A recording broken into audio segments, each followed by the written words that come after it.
A cat. Meow meow. Okay. After dinner, without the energy to watch TV, I climbed into the futon in my bedroom and let my head be overtaken by gloomy thoughts. I told Rika-chan anything and everything. She had seemed trustworthy at the time, but had that really been the right choice? The more I look back on it, the less I understood what Rika-chan was saying. Not only did she know about Takano-san and Tomitake-san's deaths, but she spoke of them as if she were a concerned party. After all this time, in my futon, I began to tremble fiercely. Yeah, how the hell does she know about those deaths? That's the question I'm wondering. Had I been lured in by Rika-chan's sweet smile and told her things I shouldn't have?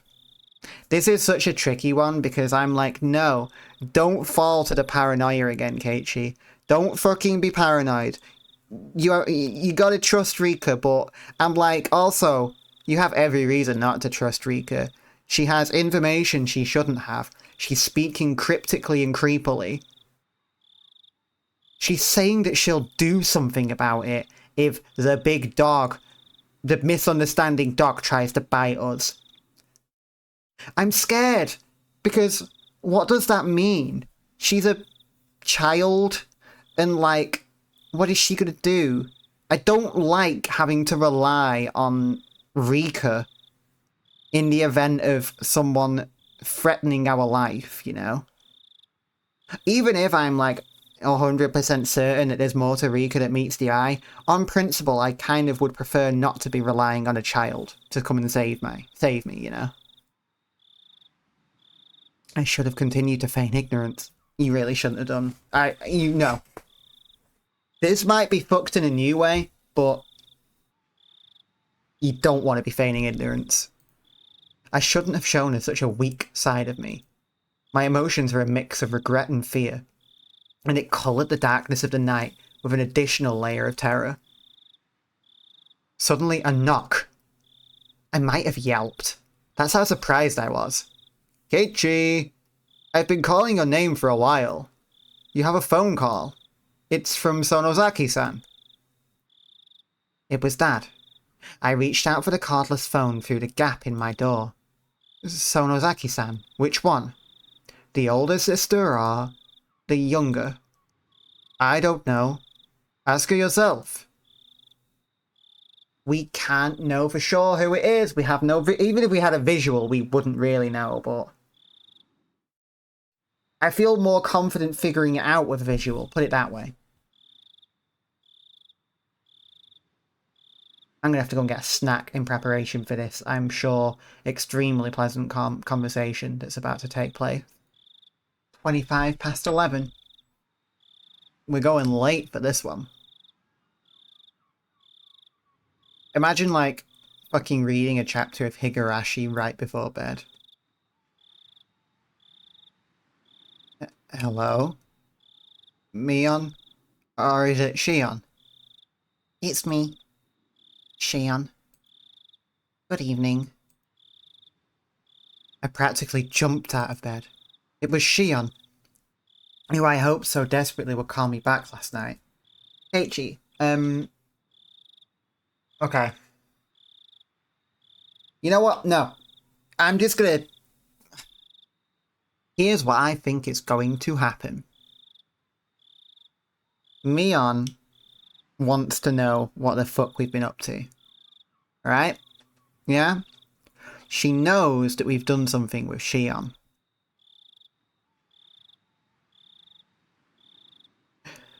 What's to stop her from phoning, saying, yeah, I'm Shion, yeah, I'm Shion. Getting all the dirt on what we did. And us indirectly breaking Rika's important rule to leave Mion alone. I fully think that we're going to be talking to Mion at this time. What we need to do is gauge what Shion says, how much she knows. If she asks a lot of questions, then I will be very, very suspicious. This is a big test for me. This is going to be me trying to figure out who it is we're talking to. Shion, sorry about last night. I got all riled up. I heard what sounded like a deep sigh on the other end. You and me are in the same position, aren't we? I shouldn't have blamed you for everything like that. I'm sorry. I'm sorry, so please, cheer up. I called you because I'm in a better mood. If you're sorry, then I'll forgive you, so please stop apologizing. Shion's tone still sounded a little angry, but for the moment she said she'd forgive me. You're right too, we're tied to the same fate. Making sure the other is alright is the only way to guarantee our own safety. Yeah, I agree. We absolutely need to share whatever information we have. Oh no. Not looking good. It's not looking good. So that we don't die like Takano-san and Tomitake-san did. This is Mion. We're talking to Mion right now, I think. I forced myself to swallow a solid drop of saliva. Then, let's continue from when we left off. You'll listen without getting angry this time, right? Yeah. I'll be fine. Okay. If she knows a lot, it's maybe Shion. But, I don't know. Firstly, it seems sneaking into the ritual storehouse was more of a taboo than we thought. Takano-san and Tomitake-san's miserable ends, terrible enough that you could call them a warning. They were more than enough to make me believe that. The culprits killed those two. The ones responsible for sullying the storehouse. And they'll come for us next. I know you want to deny that, but please accept it.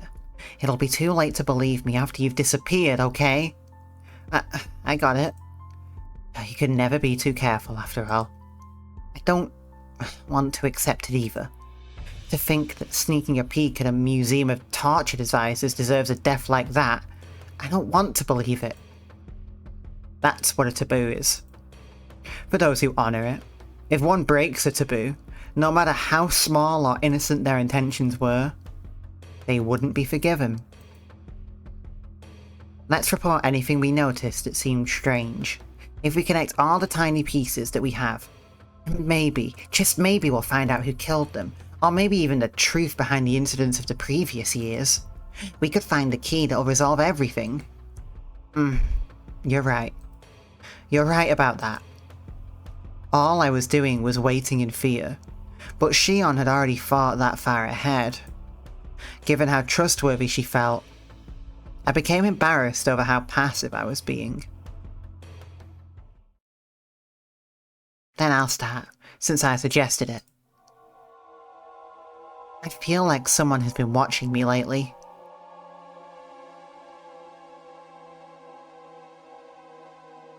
Uh-oh.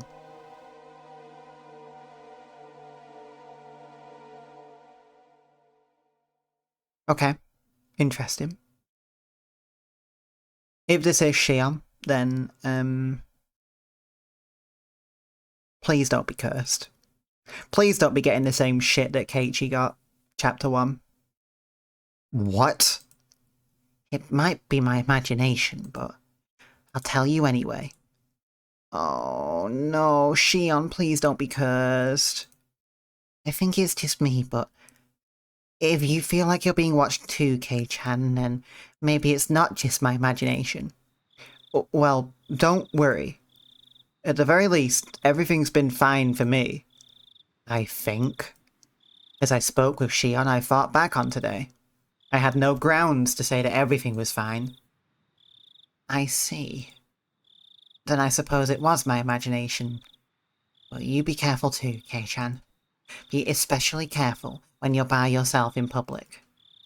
I'm in Okinomiya, so I won't be alone very often, but you live in Hinamizawa. There will be a lot of times you'll be alone. Please be extra careful. You're right. Yeah, I'll be careful. Also, about my sister. Has she been acting strange lately? Hmm. Uh,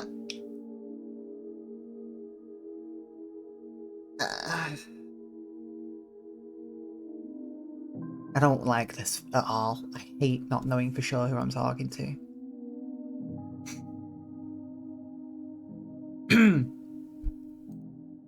Your sister... Oh, Mion, right. What do you mean by acting strangely?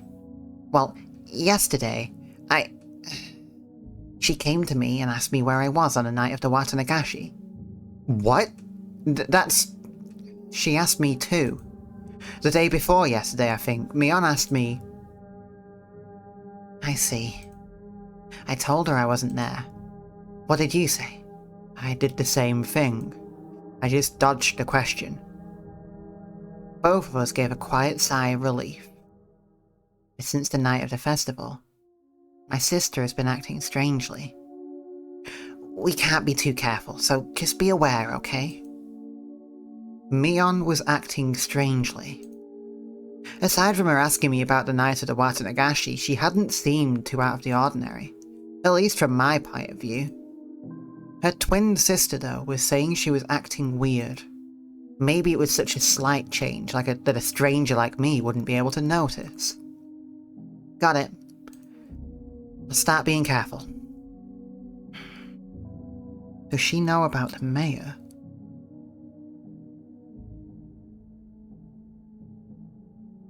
I'll always have Rena with me on my way home back from school, so I shouldn't end up alone with Mion very often. Please be careful. Don't worry, we're completely safe with Rena. If there's anything that's bothering you, you can tell me. Alright.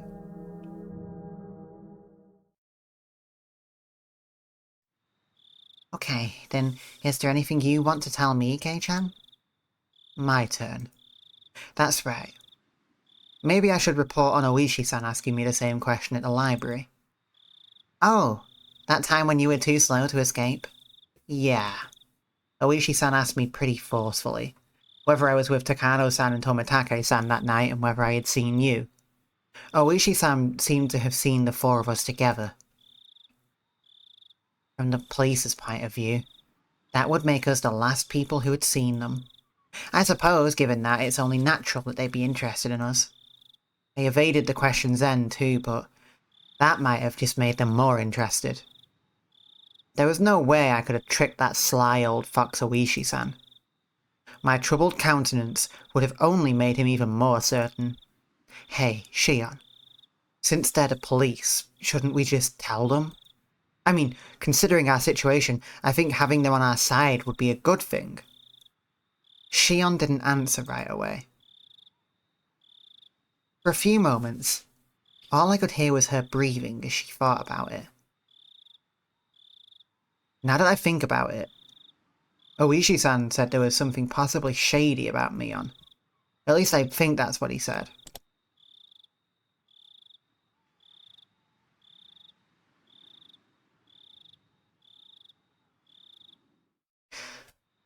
I'm still worried that this is secretly Mion, but would Mion know about us being too slow to escape from Oishi?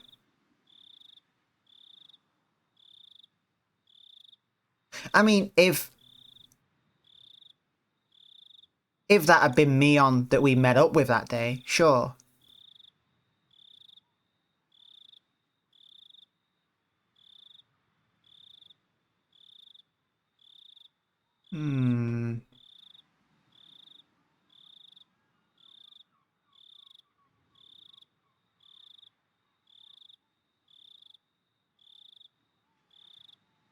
But if this is Mion, then it's pretty unfortunate that we're telling her about Oishi.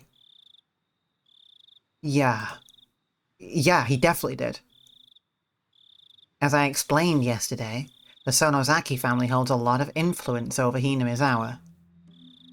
Oishi is under the impression that the whole village, with the Sonozaki family at the centre of it all, is responsible for the recurrent freak deaths. The whole village is behind them. with the Sonozaki family at the center. Please don't get angry like you did yesterday and just listen. I hammered that home before I got too upset.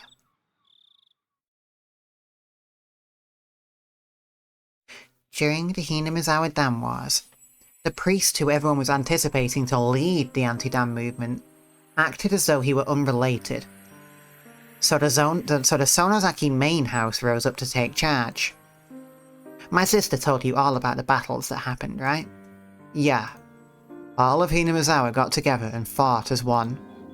They held protests, brought it to court, and even appeared on TV. In reality, there are many things that happened that were far more extreme.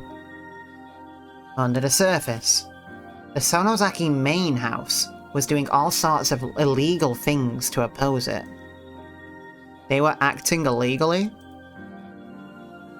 For example, they would sneak into the construction site in the middle of the night and steal equipment, or break it, or put sugar cubes in the gasoline tanks of the construction vehicles. Sugar in their gasoline tanks? Why would they... You don't know? It's practically the representative guerrilla tactic. It was used by underground organizations in France in World War II, for one. When you put sugar in, the entire engine gets burned out and breaks down.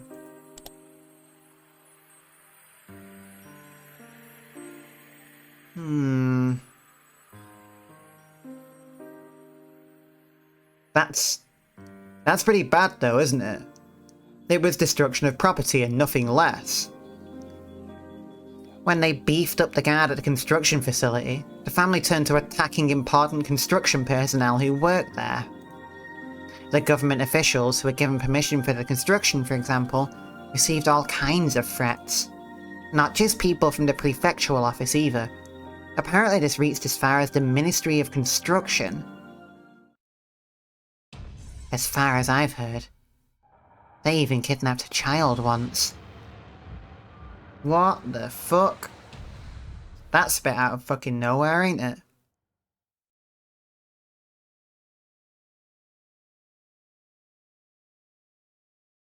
Kidnapped? Yes. The child of an important person. A child of an important person in the Ministry of Construction who was in charge of the Hinamizawa Dam got spirited away. Then one day, all of a sudden, he was rescued in the Takatsudo Mountains, which are upstream from Hinamizawa. Apparently, there were never any criminal accusations, but people whispered that it had been a threat to stop the dam construction from happening. Fuck. I mean, if we believe that at face value, that's pretty fucked up. Jesus Christ. Besides that, there are stories about so many different threats that I couldn't possibly list them all. Wow, that's sort of bad, isn't it? Right in the middle of the whole thing, the first incident happened. That's when the dismemberment of the construction manager occurred.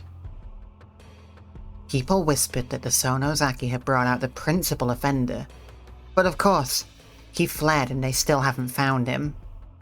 When she put it that way, the Sonozaki family definitely seems suspicious.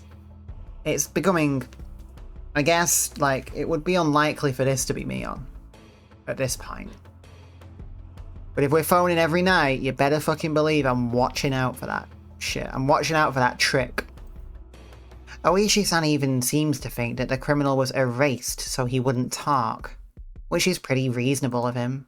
It's even enough to make me think that the Sonozaki main house is doing some really shady things behind the scenes, even though I'm related to them. Are you telling me to believe that? That the Sonozaki main house, where Mion lives, has done all those bad things? You're telling me to believe it? Even if you don't, Kei-chan, the villagers do. While they oppose the dam in upright and lawful ways, the Sonozaki house did the dirty work for them. Everyone believes that. They fought at the front, so they'd take the brunt of the criticism. So they're respected as sort of heroes of darkness. I think I only really know one part of it. For example, the really bad stuff, like the kidnapping. I think only a handful of people even know about it, including Grandma. The Sonozaki family is secretive, after all. Secretive, huh? The family so unforthcoming that even Shion, who is related to them, doesn't know everything about them.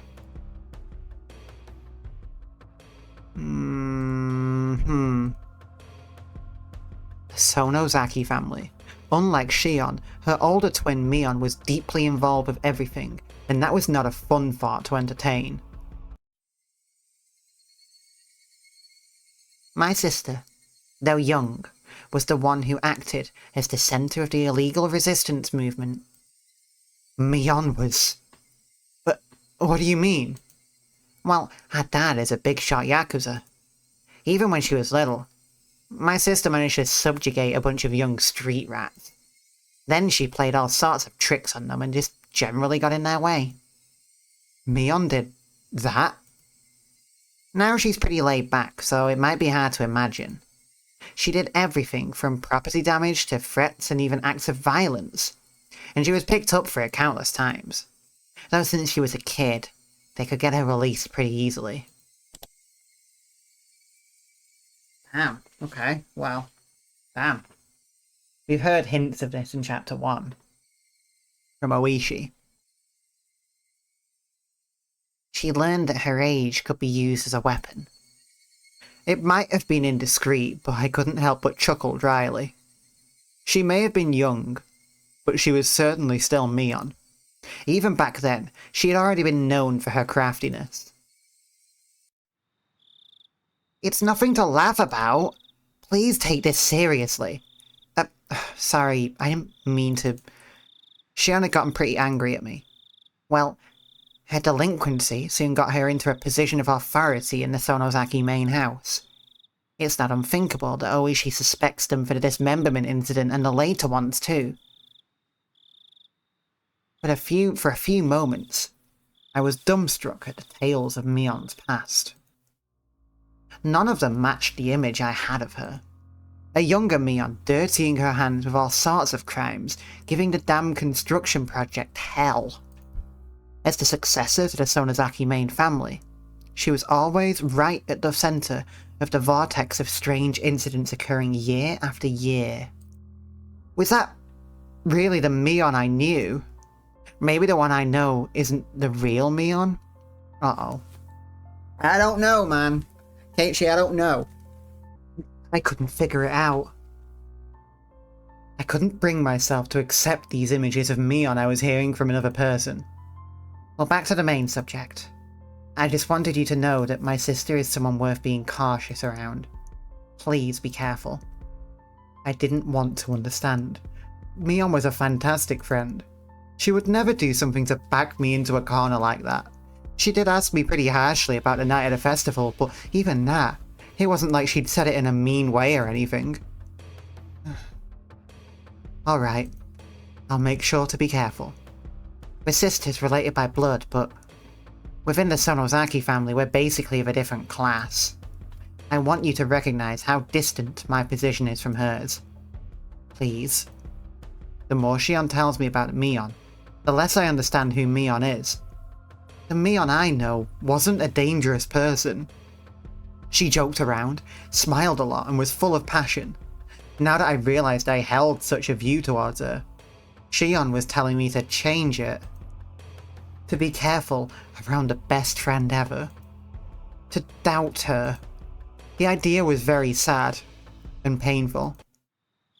Now about Oishi. If you think it's a good idea, then I think we should give him the information he needs. Okay, it's definitely not Mion we're talking to, put it that way. At least we know that now, more than ever. I think getting the police on our side will work in our favour. You thought so too, Shion? It's just, at the moment, like I explained, the police have their eyes on the Sonozaki family already.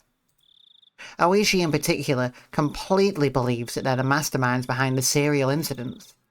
That includes me, of course. So, I don't really want much to do with Oishi. I see. If Oishi-san had found out about the Sonozaki family's strife-filled history, then he probably wouldn't be very happy with Shion either. At last I understood Mion's instinctive dislike for Oishi-san. Yeah, Yeah, fuck that guy. I fucking hate him. He's awful. It's probably out in the open at this point, but try not to give my name out to him. If you agree to that, then I don't think there's a problem with you telling him anything. I got it. I won't mention your name. The police's investigative ability should be quite a reliable weapon for us right now. If Oishi tells you anything interesting, then let me know as well. Yeah, of course. We'll share information and investigate together. Who killed Takano-san and Tomitake-san? Who was after us? Until we know, we need to defend ourselves. Anything else? You gonna tell her about the mayor going missing, or...? Besides what Oishi told you, I mean. If anything has happened, no matter how minor, please tell me. Aside from my discussion with Oishi-san? Oh. Should I tell her that I revealed everything to Rika-chan?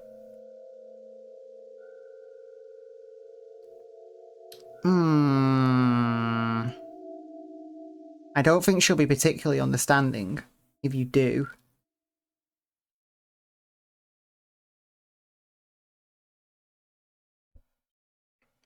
Rika-chan was acting like she knew something I didn't. She told me to leave it to her, but what? Oh, that's right. When I was talking to her, I mentioned Shion's name too. Was that a mistake?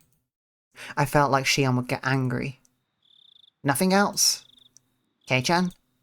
I had remained quiet for a little while, so Shion encouraged me to speak, unable to bear the silence. As I struggled with what to say, Shion addressed me instead. It doesn't sound like it. So can I ask you something? I just heard this myself. Is it true that old man Kimiyoshi went missing? Oh, cool, we could broach that. The old man Kimiyoshi? My gut told me that was the name of the mayor. You mean the mayor? Wait, Shion, you haven't heard?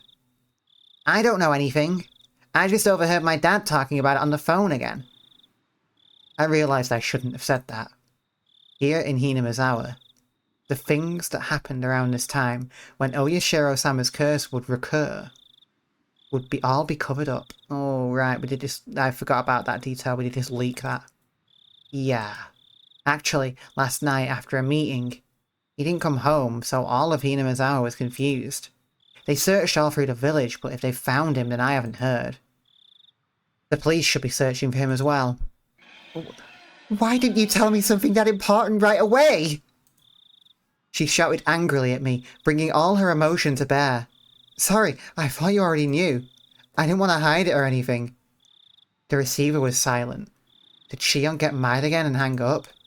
Hey, Shion! Hello? Kei-chan. What should I do? Shion's tiny, confused voice sounded like it belonged to a different person than the one yelling a few seconds ago. What's wrong? Tell me. We're not keeping secrets from each other, right? I mean, you are. You're not telling her about Rika. Well, that's fine. Shion hesitated for a long while, but then she confessed. I'm sorry. I didn't mean to hide it. It was just that, the conversation got turned around and... We're on the same side, right? Won't get mad, so tell me honestly. Shion still hesitated for a few moments. Then, in a resigned voice, she continued. Old man Kimiyoshi, I told him everything. Shion seemed to think I would yell at her right after she said that, so I heard her catching her breath. Contrary to what she thought, I was a little relieved. Shion had done the same thing I had when I confessed everything to Rika-chan, so in as gentle a voice as I could, so as to not set her off, I responded. Old man Kimiyoshi, he's someone you feel comfortable confiding to, Shion? Yes. When I was little, he was really nice to me. Oh, same as Mion. Shion felt the same pain as the rest of us from the mayor's disappearance. She had a different kind of strength from Mion. And as she continued, Her voice sounded truly sad and pained. All I did was play tricks on him. He would always just smile. He listened to anything I had to say. He was such a kind person. Calm down, Shion. It's not like he's dead, right? Don't lose heart so easily. Shion didn't answer. Even as I said it myself, I didn't think we'd ever find the missing mayor again. We probably wouldn't even figure out if he was alive or dead. Shion must have been thinking the same thing.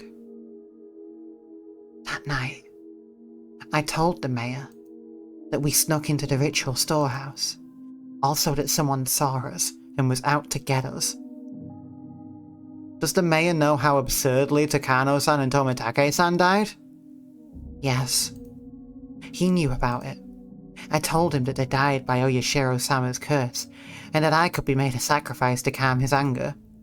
I just said it straight out. Right. What then?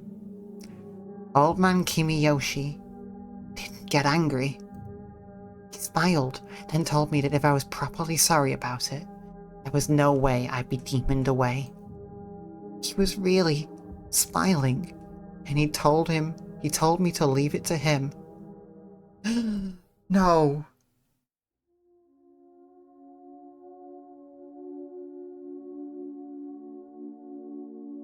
That's so fucking bad. That's exactly what Rika did.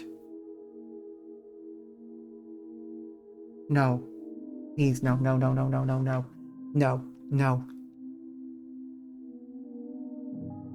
The mayor went missing. And then Rika did the exact same thing as the mayor. Today. And now she's... Oh, God, she's gonna go missing, isn't she? Until Shion stopped sobbing, I was unable to find any words for her. I couldn't imagine what kind of person the mayor was, nor what Shion's relationship with him was like. Words of comfort, however, mean so much to us when we're about to be crushed by anxiety. Today, Rika-chan taught me that too. Make the connection, go and check on her, make the connection. If someone who gave me such a sense of security were to disappear, then I could guess what kind of shock Shion was in. It's my fault, because I revealed everything. Stop it, Shion. It's not your fault. No! It is my fault! I told him everything. Old man Kimiyoshi found out about everything, so he has to have been killed. It was right after I told him, after all. He disappeared the same night I confessed, and he told me everything was going to be alright. He found out. So he became involved. I should never have told him. All of this should have just been our fault. Only the four of us. It wasn't something I should have told to someone else. He got killed because I told him. He got killed because he knew. He got killed because I revealed it. Hey, stop. If they were doing that, then they would obviously have killed you before killing the mayor. The order is all wrong. You or I should have been killed first. That's exactly what Rika said. No. Why the hell would someone else get killed first? No, it's in order. They must be planning to kill us last of all. What? They're not killing the first people who come to mind. They start by killing those we're close to, and then, after they've caused us so much pain, they'll kill us. That must be what they're doing. I said calm down. Shion, you're in shock. You're panicking. The mayor's disappearance has nothing to do with you. It's unconnected. It's not related to Takano-san and Tomitake-san dying at all either. My words came out as a scream, as if I was shouting them at myself. You're shouting them at yourself because you have subconsciously realised that you may have just put Rika in mortal peril. Oh, it is connected. It just has to be. I told him so he was killed. He got killed because he knew. I confessed it to him, so he got killed. She repeated the same thing as before, as though she was in a delirium. Despite me trying to console the crazed Shion, for some reason, the shadow at my feet began to freeze. From that shadow, a cold arm reached out, so cold it seemed like it would freeze even my heart just by touching me, and grabbed my ankle. The heat generated by my body, the arm was absorbing it. It was a horrible chill. A freezing cold, numbingly frigid. It was an inviolable chill of fear. Though I sympathised with Shion. I had been naive in thinking it was something only she had to worry about. In my head, Shion's eerie words repeated again and again. He was killed because I told him. He was killed because he found out. I confessed everything. So he was killed. Those words echoed through my head, like a monotone mantra. And finally, those even repetitions took on meaning. The quiet shaking that had already overtaken me turned into a violent shiver that shot up my spine. Rika-chan! It's Rika-chan! What? What did you say just now? Well, the truth is, I told her about it. I told Rika-chan today. Rika-chan? You mean Rika-chama? The one from the Furude shrine? Yes, Rika-chan. I felt so scared and uneasy that I did it. I told Rika-chan. When you did, what did she say? The cat is worrying too much. I'll do something about it for sure. That's what Rika-chan said. And then she smiled. She smiled, just like the missing mayor had when he encouraged Shion. I'm sorry, Shion. I'm worried about Rika-chan. Ah, right. If you're that concerned, then don't worry about me. Please go find out whether she's safe. Yeah, I'll do that. I'll call you again tomorrow at the same time. When I do, you'll know I'm still alright. I got it. I'll be waiting. Okay, bye. Sorry. I'm hanging up. I put down the receiver without waiting for Shion to say goodbye. The danger to Shion and myself was secondary at this point. My sixth sense was blaring alarms in my head. I don't like this feeling. It's really bad. It's definitely bad. Please be safe. Rika-chan. Go and check. You need to go and check on her right now. Go. I don't fucking care. It's nighttime. I don't care. We need to go and check immediately. If this chapter ends right now, I can't do anything. I can't do anything. It's midnight. I can't play more. Oh my fucking god, no.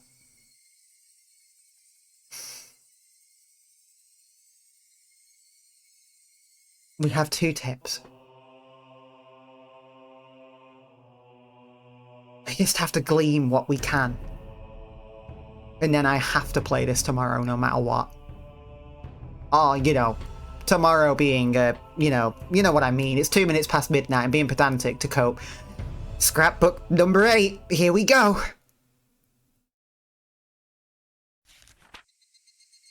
The 3 families in modern times.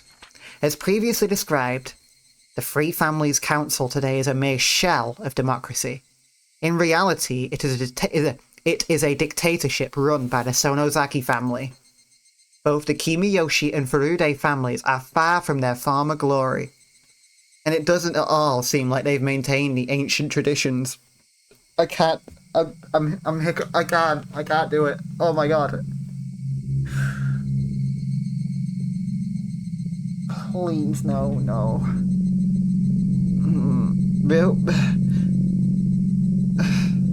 Okay. Both the Kimiyoshi and Furude families are far from their former glory, and it doesn't seem at all like they've maintained the ancient traditions. Only the Sonozaki family has retained their glory from the past, and has inherited many colourful traditions from the age known as Onigafuchi village. Even the most recent, verifiable example of Watanagashi that occurred at the end of the Meiji era seems to have been done under the orders of the Sonozaki family. Refer to the three families' genealogical tree from the late Meiji. After the start of the Meiji era, the Sonozaki family wanted to push the development of Hinamizawa village, so they took a strong role in leadership. During the Dam Wars a few years ago, the Kimayoshi family served as the chair of the opposition alliance, but this was in name only. In actuality, the Sonozaki family reigned as leader behind the scenes. People whisper that perhaps the Kimayoshi family dictates the acts of opposition. Dictated the act... Okay, sorry, I'm really not okay at this point in time. I'm coming to grips with the fact that I'm going to have to stop playing this soon, knowing that Rika might be in danger. People whisper that perhaps the Kimayoshi family dictated acts of opposition that could be publicised, and the Sonozaki family enacted those which could not. Even in Hinamizawa, they whisper that the multitude of unsettling incidents reported during the dam protests, such as the kidnapping of the famous head of Ministry of Construction's son, had been carried out by the Sonozaki. Sorry, I need to read this again. I'm, like, on autopilot right now. It is partly because I'm tired, but I am also in a full-blown panic.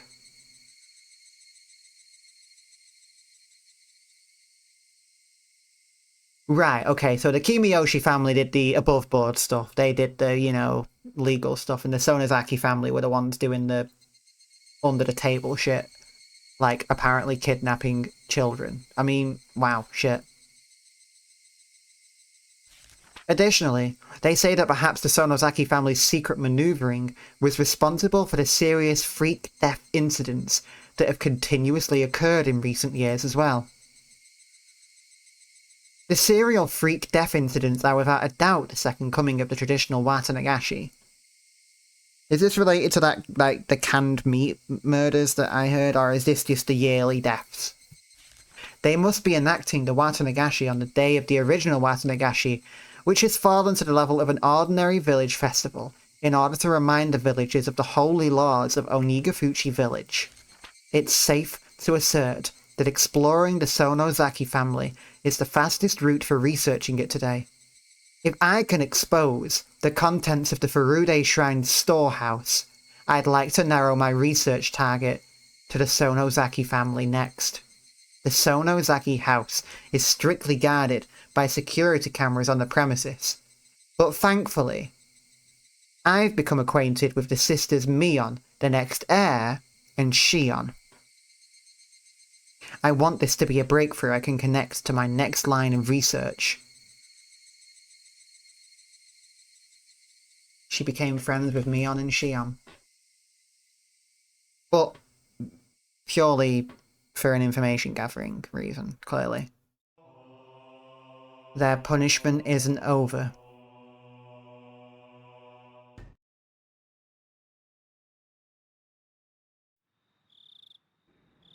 No, don't worry about it. You see, when you order the Odin here, but for some reason it ends up on the annual invoice for our gas contracts. So don't be shy and have another drink. The man, red-faced, waved his hands to say that he'd had enough and disappeared into the brilliant neon lights in front of the station. Kuma-chan, you should be taking notes. The modest people are the ones who live the longest. Was all that true? Well, I don't know about that. Whether or not it's true, I think there's meaning in hearing something that sounds so plausible. Would something like that be a motive to go for the mayor? Kuma-chan, here's what I have to say. The motive only has to be enough for the person in question. You need to think about how different people value different things. Hey, bartender, give me another mug. Though we have been suppressing the information, Tomitake and Takano's deaths were already known throughout Hinamizawa. All of the rumors pointing to them having incurred the wrath of Oyashiro-sama for setting foot in the Forbidden Temple, the storehouse for ritual implements. According to the rumors, there were two other people who went in there with him, Shion Sonozaki and Keiichi Maibara.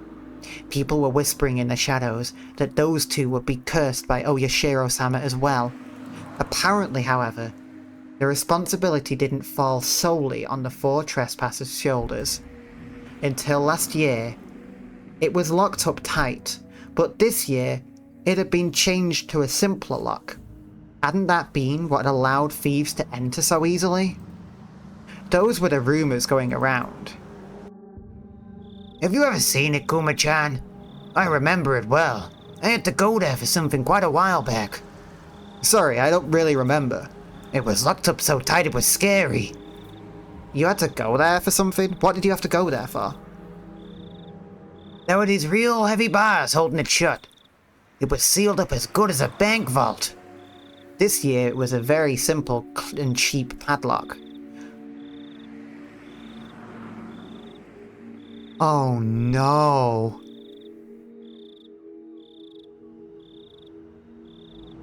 Sorry, I don't make a habit of reading lines in my head before reading them, but I couldn't help it this time. The lone girl protecting the shrine, Rika Furude, disliked the heavy locks and consulted with the mayor, who had replaced it with a smaller padlock. So then the mayor and Rika Furude shared a crime. So then, after the mayor, wouldn't Rika Furude be in danger next? There's a decent possibility. Kuma-chan, I want you to contact all the cars we have in Hinamizawa. Tell them to stick near the Furude shrine. Got it.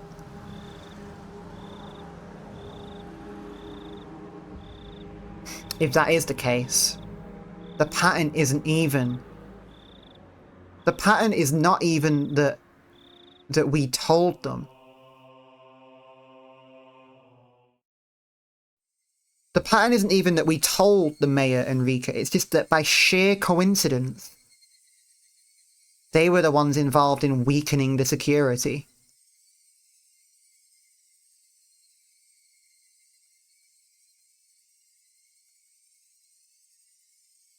Oh my god.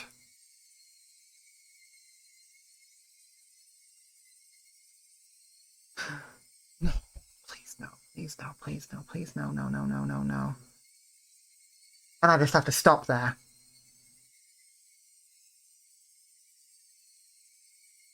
Oh my god.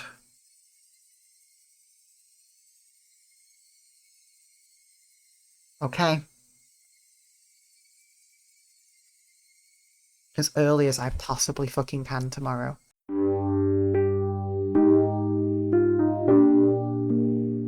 Hanging up on Shion, I searched for Rika-chan's phone number on my school's contact list. There it is.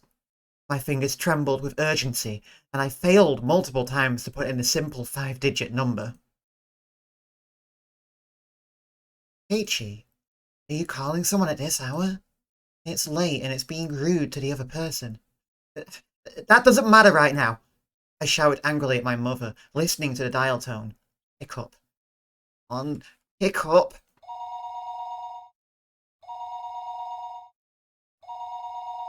What? The time was 11 p.m. It certainly wasn't early. It was essentially the middle of the night.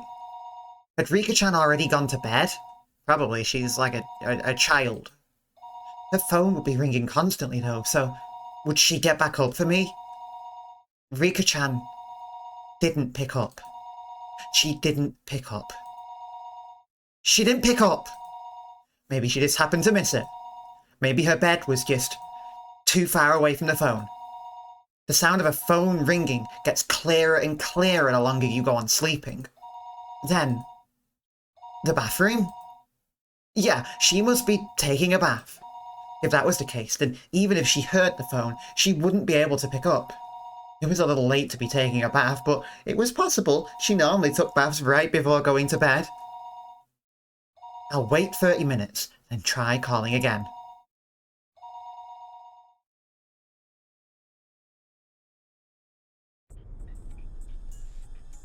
Even as I was thinking that, I called her house over and over again. I kept calling. Over and over, again and again, I kept on calling her, but she didn't pick up even once. I think I kept trying for about 30 minutes, yet she wasn't picking up. Were my phone calls so persistent that she had gotten scared of picking up the receiver? No, that couldn't possibly be it.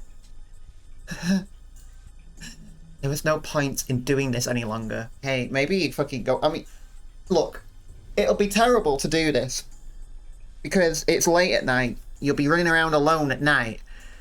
And also, I happen to know that there's a police presence, like there, or in the area, so it'll only make you look more suspicious. But at this point, I would be like, go over there.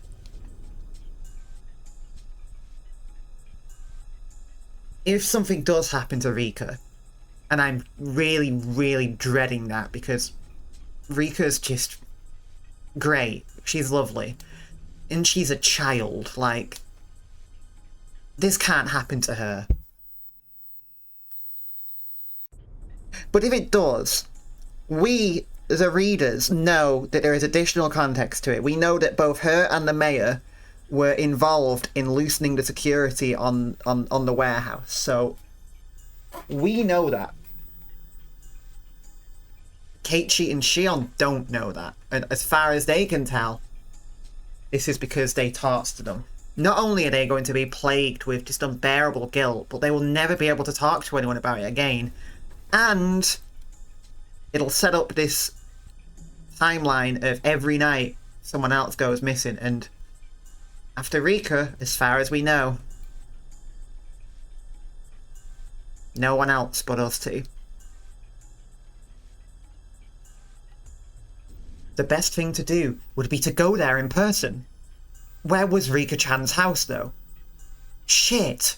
I'd never even asked her where she lived. Doesn't she live at, like, the... No, what am I thinking? She doesn't live at the shrine. Does she? I don't know. Her residence was written there in the contact list, but it was an address with mostly numbers, so I couldn't tell where it was just by reading it. Isn't there a map or something in here? Rika Furude. Her last name was Furude.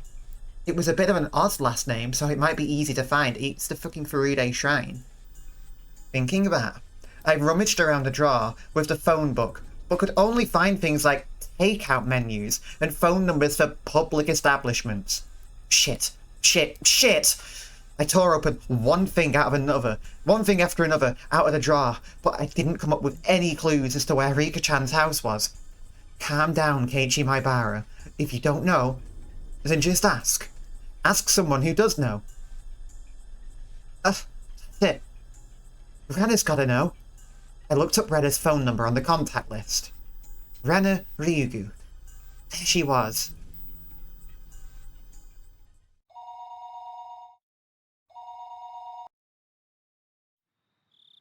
Hello?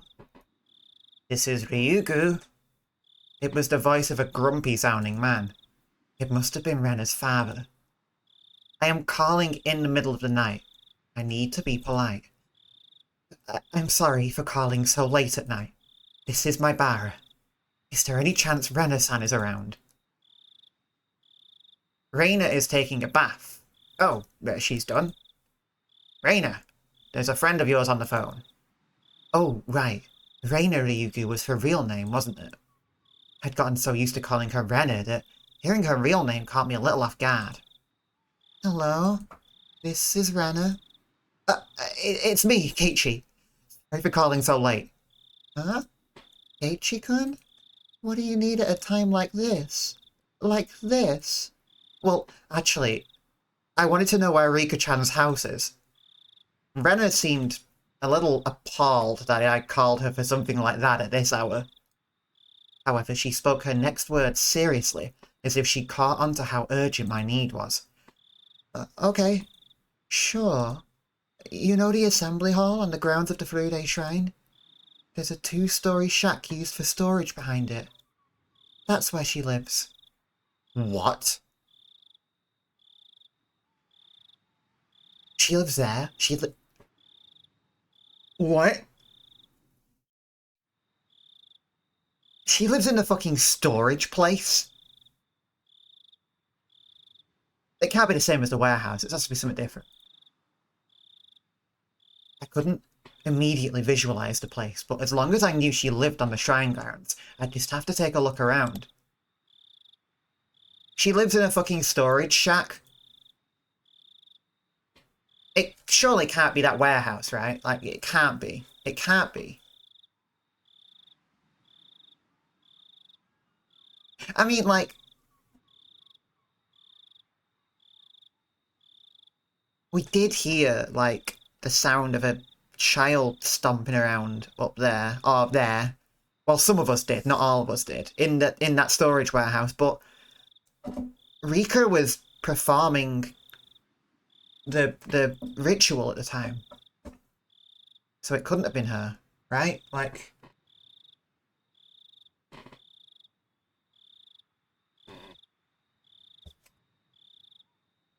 Got it. Thanks. Sorry again for calling so late. Apologize to your dad for me too, would you? Okay, but Keiichi-kun, why do you want to know where Rika-chan lives? Renna asked in an unusually sharp way, halting me before I could hang up the phone. I hesitated for a moment about whether to tell her. He was killed because I told him. Keiichi-kun? If you're still listening, could you answer me? Why are you asking where Rika-chan lives at a time like this? Renna affected her usual tone, but beneath her words lay a certain tension, like she'd intuitively sensed something was going on. What will you do, Keiichi?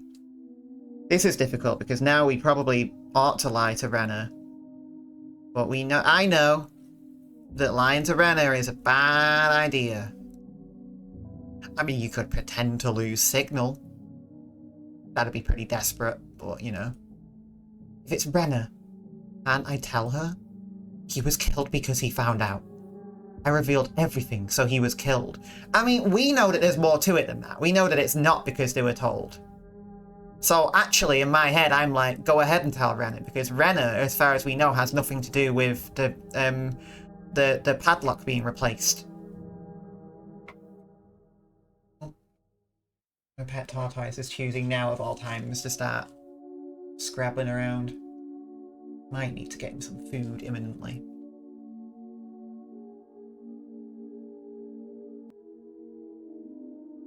Sorry. I just like speed ran getting milk and some food and water. I'm like, I don't know. It's been just over 12 hours since like I finished the last session, which was basically the end of the previous day. Although, the end of the previous part of this chapter. And all I've been able to think about is this ever since. And I'm now that I'm back here, like, holy fuck. Okay. Oh, fuck.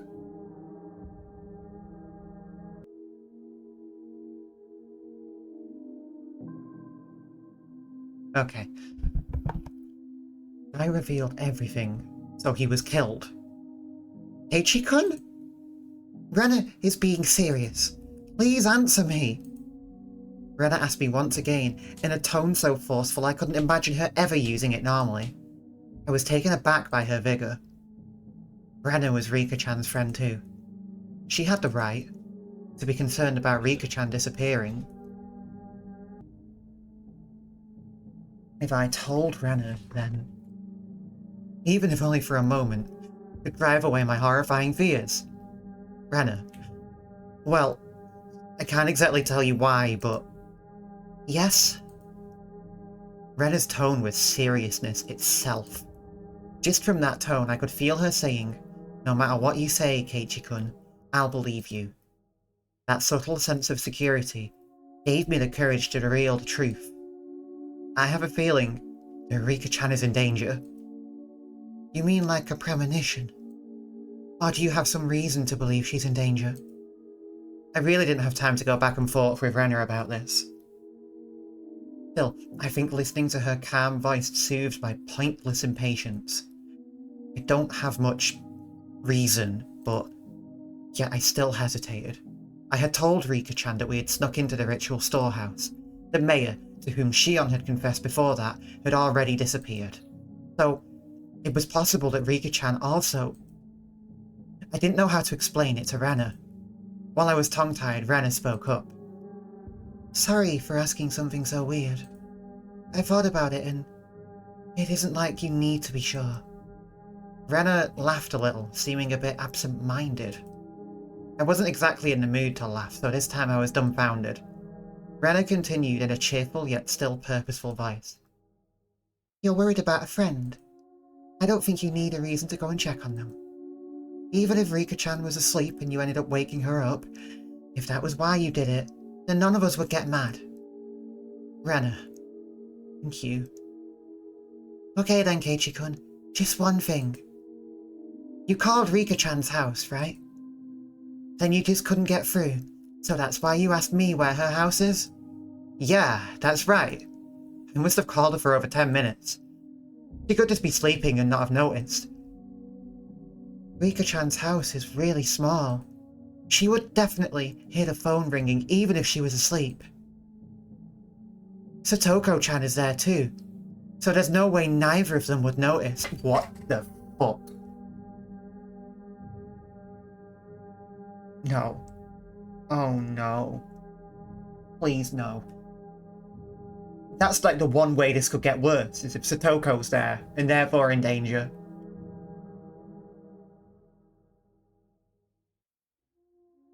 Please no, please no, please no. Huh? Satoko? You mean she's living with Rika-chan? Yeah. You didn't know? Well, we can talk about that later. Anyway, if you called that much and no one answered, then something's definitely wrong. Rena understood the situation wasn't normal, far faster than I could have ever imagined her to. It made her seem dependable. However, the fact that Rena had acknowledged this also meant the best case possibility of it all just being the result of my own needless fears went out the window. I'll go to Rika-chan's house right now. Will you come with me? I can show you the way. Sounds good. Let's meet up at the same place as usual. Be waiting for you. No, wait. I'll come get you at your house. You just wait there. And tell your family you're coming with me to Rika-chan's house, okay? Will that be okay? We might lose time if you come here. Did you call me Chan too? She's really dependable at times like these. If you haven't, then I'll give her a call. My thoughts froze for a moment.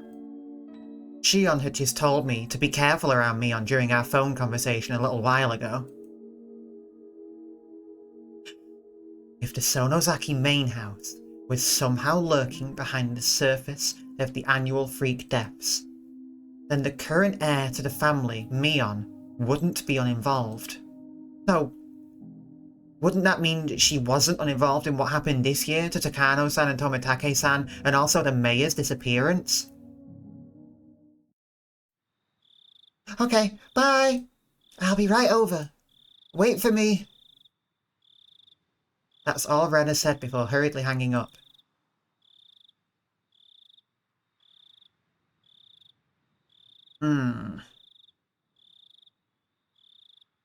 The thing about Mion is that, like,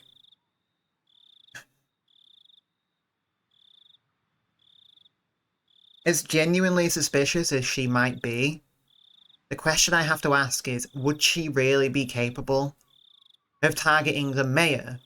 Someone who she claims is like a father figure to her.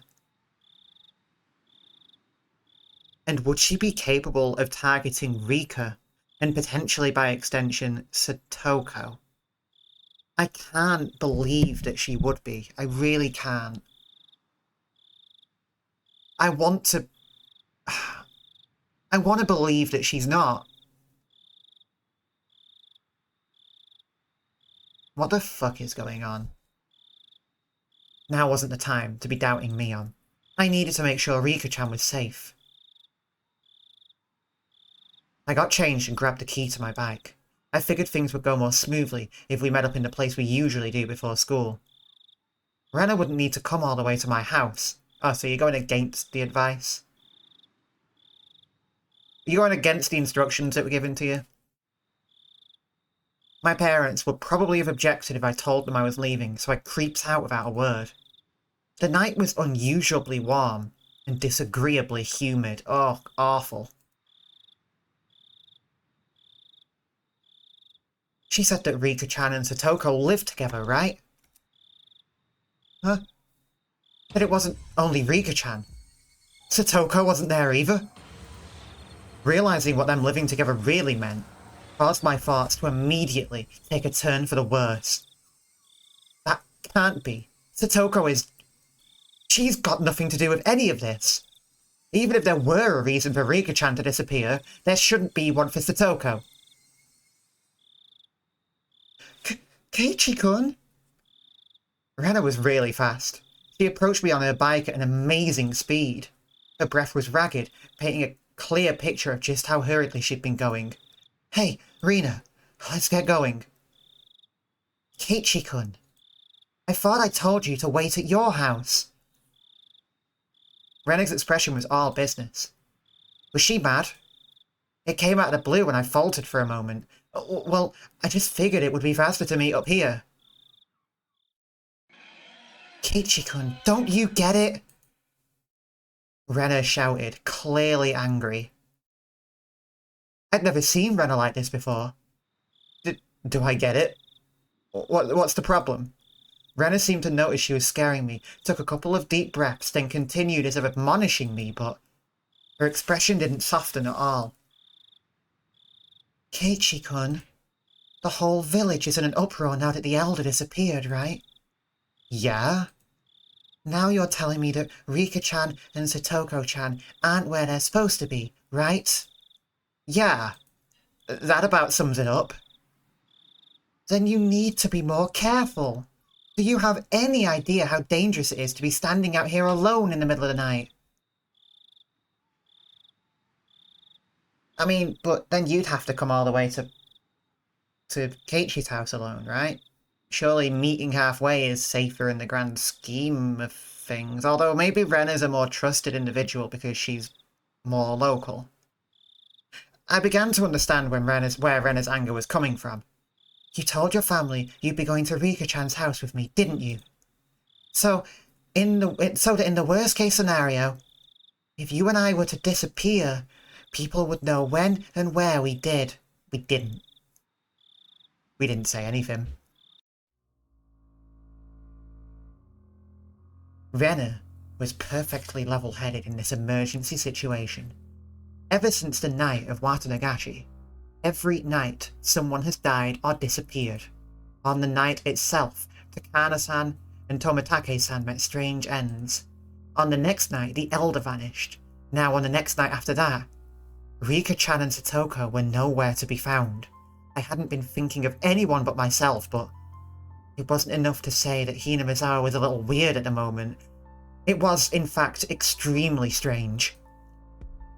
Rena had even anticipated our own disappearances and had told me to tell my family where I was going.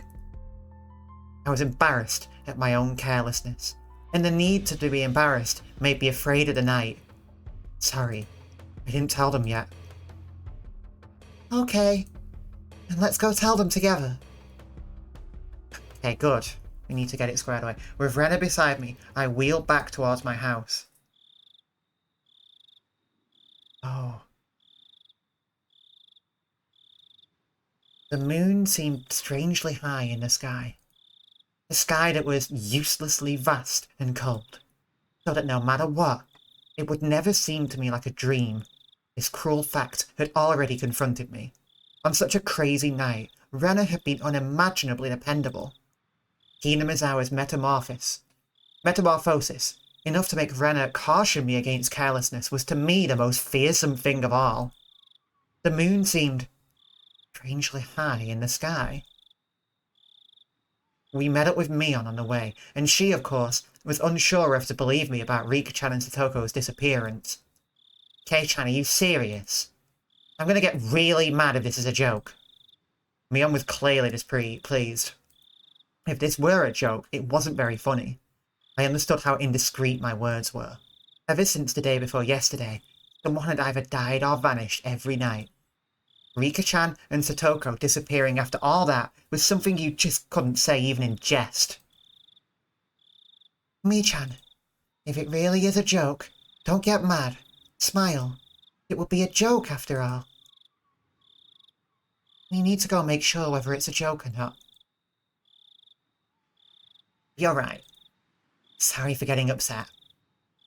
However indiscreet a joke it may have been, if we learned that our friends were safe, it would end up as nothing more than a funny story. Having been warned about that by Renner, Mion gave a dry smile, the tension she felt loosening a bit. She mounted her bicycle as well. Our 3 bicycles' lights flashed down the pitch-black roads. They were some of the only illumination outside.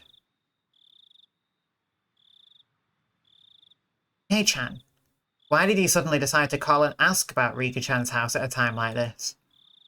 Mion asked me the same thing that I had trouble explaining to Renner. Would it be weird to call it a premonition? I couldn't quite tell because it was dark, but I thought I could see Mion smiling very ambiguously. I definitely understood that she wasn't convinced, though, despite the darkness. What do you do at this point? I can't even, just coolly suggest being honest anymore, because you have more reason than ever to logically withhold this information, you know? Well, I had this bad dream where while I was snoozing, and I couldn't get it out of my head. So, did Rika-chan get kidnapped in the dream?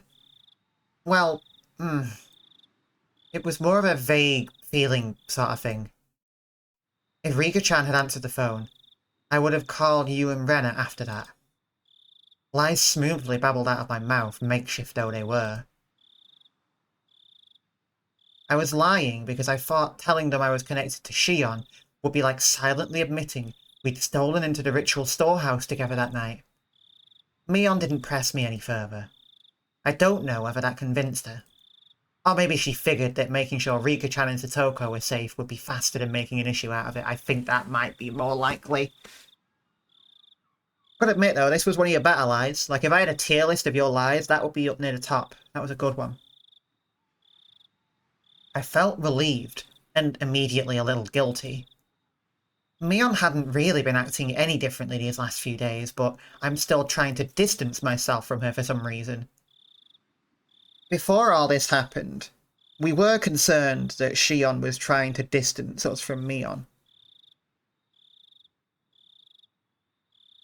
It's hard for me to just assume that the exact same thing is happening, what with the many stories about the Sonozaki family and their influence and their actions, but I have to remember that that was my initial thought, was that she was trying to separate us and put distance between us.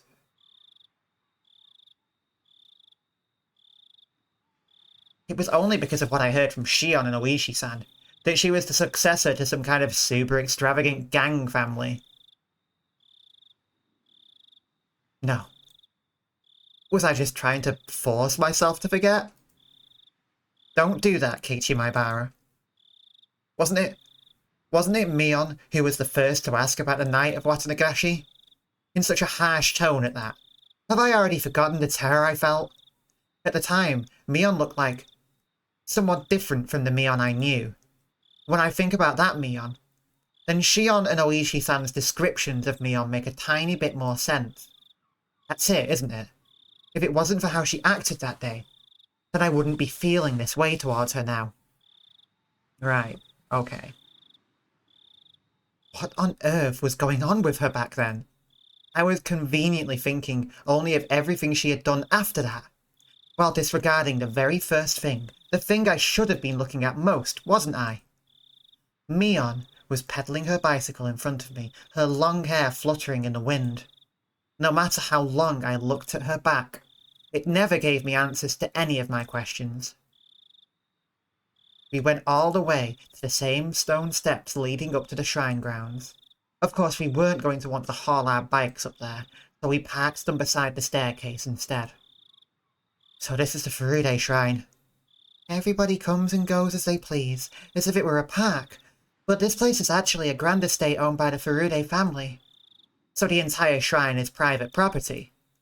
It really makes you feel the passage of time. 10 or 20 years ago, it would have looked the exact same. Then wouldn't that mean that the Furude family is really old? With a history going back for generations? Yeah, they're gone. That's odd. Rena said something clearly disquieting, so I ran over to her. What's wrong, Rena?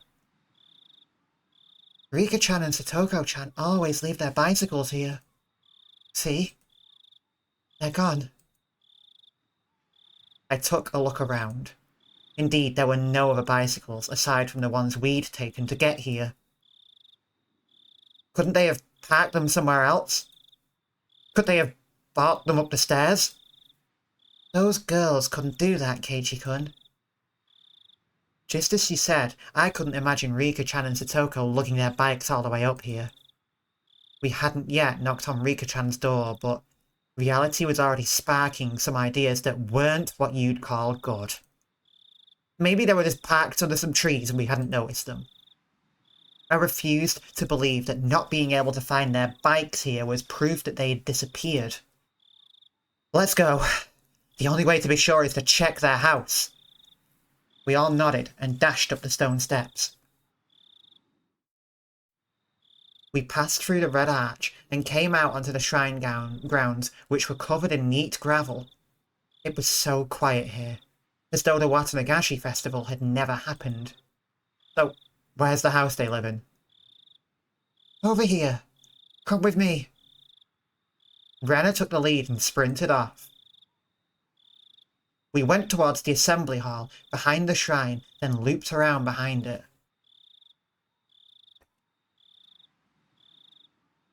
In the darkness of the night, we found a small prefab 2-story shack that looked like a warehouse.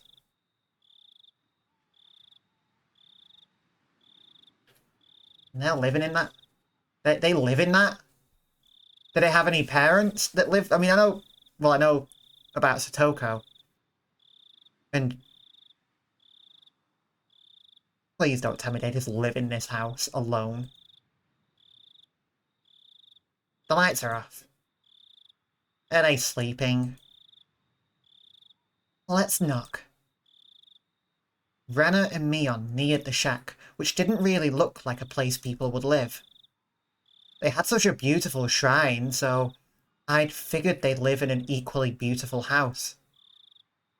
In Chapter 1, I remember one of the tips bringing up that they were both very curious about rolling around on carpets.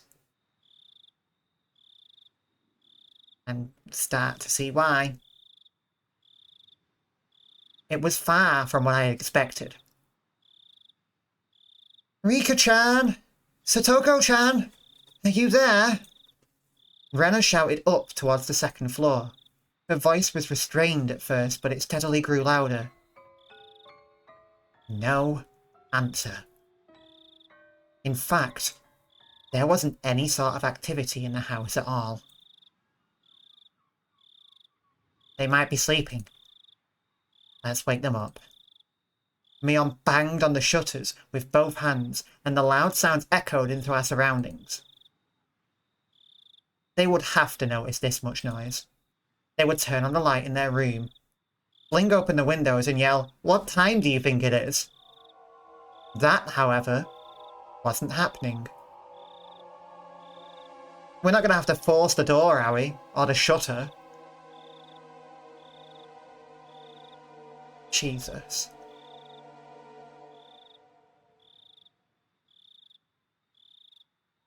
There was absolutely no response.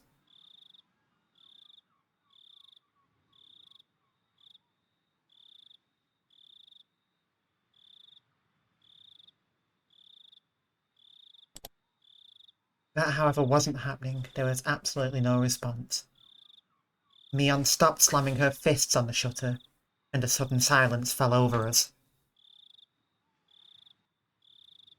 The silence aroused terrible thoughts in us. I could feel the blood draining from my face. It's locked. I wonder if we can get in somehow. Rena showed no signs of stopping.